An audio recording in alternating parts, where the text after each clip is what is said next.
Okay, we have the next item. The next item is a very long wrench, as you can see. We have 27 millimeters here, and we have here 1-inch drive.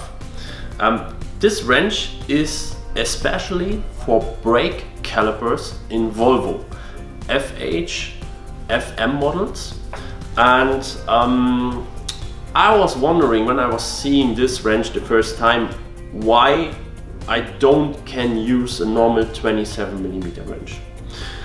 The problem is the bolts itself will be tightened very tight. Yeah, it is unbelievable.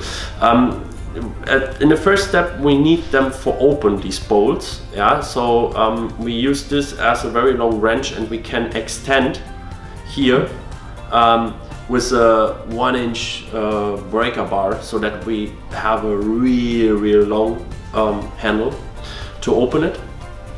And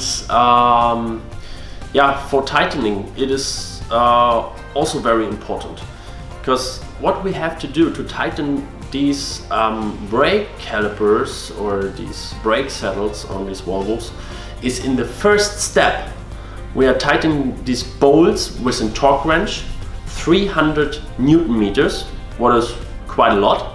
But then we need this special wrench because we have to tighten 60 degrees more.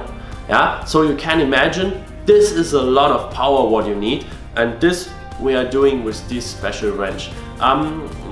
This one, the wrench itself, it's 99% exactly the same what Volvo is using as an original tool what they have in the range. And if you work with Volvos, if you work with the brakes, then this is your tool.